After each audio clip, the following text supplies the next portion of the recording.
మాటల విషయంలో కూడా లెక్క అప్పచెప్పాలి.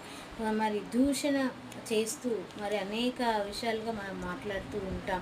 మరి ఎందుకంటే మరి మన నోటికి చిక్కం పెట్టుకోవాలని దేవుని వాక్యం చెప్తూ ఉంది కనుక ఆ వాక్యము ఏ విధంగా చెప్తూ ఏ విధంగా దేవుడు మాట్లాడాలని కోరి ఉన్నాడో అట్టి దీవెనకరమైనటువంటి మాటలని మనం పలకాలి. కానీ ఈ లోకంలో మనం అనేకమైనటువంటి మాటలను పలుకుతూ ఉంటాం. వాటికి కూడా మనము లెక్క అప్పచెప్పవలసిన వారుగా ఉన్నాం. ఎందుకంటే చూడండి, మరి మత్తయి సువార్త 12:36 ఇలా వ్రాయబడి ఉన్నది, మనుషులు పలుకు వ్యర్థమైన మాట ప్రతి మాట పలుకు వ్యర్థమైన ప్రతి మాటను గురించి విస్మయ దినమున లెక్క చెప్పవాలని రాయబడి ఉన్నది. దేవుని నామానికి స్తోత్రం. మరి ఈ మాటలు మనం చాలా జాగ్రత్తగా చాలా మరి దీవెనకరంగా మాట్లాడాలని ప్రభు పేరిట నేను మీకు తెలియజేస్తున్నాను. దేవునికి స్తోత్రం.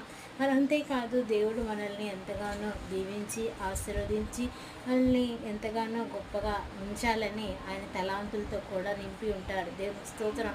అవి మనం గుర్తు పెట్టుకోక ఎంతగానో మరి దేవుడుని మరి స్తుతించలేకపోతుంది. మనలో మన టాలెంట్ ఉంటుంది. తలాంతులు అంటే మరి టాలెంట్స్. దేవుని స్తోత్రం కలుగును గాక. ఈ టాలెంట్స్ మరి దేవుడు ఇస్తాడు కనుక ఆ టాలెంట్స్ ఎవరి కోసం ఉపయోగించాలంటే దేవుని కోసం ఉపయోగించాలి. దీని నిమిత్తం కూడా మనం లెక్క అప్పచెప్పాలి.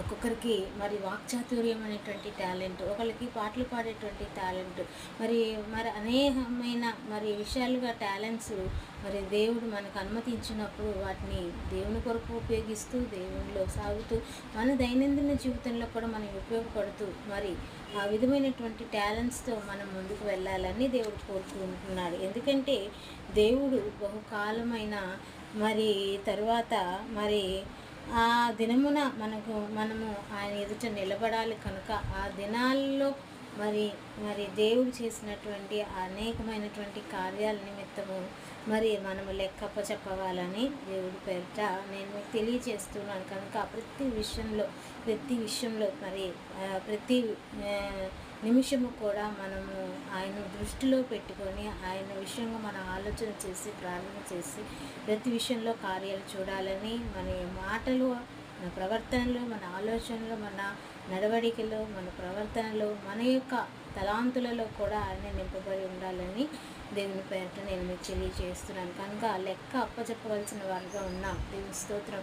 ప్రాముఖ్యంగా ప్రతి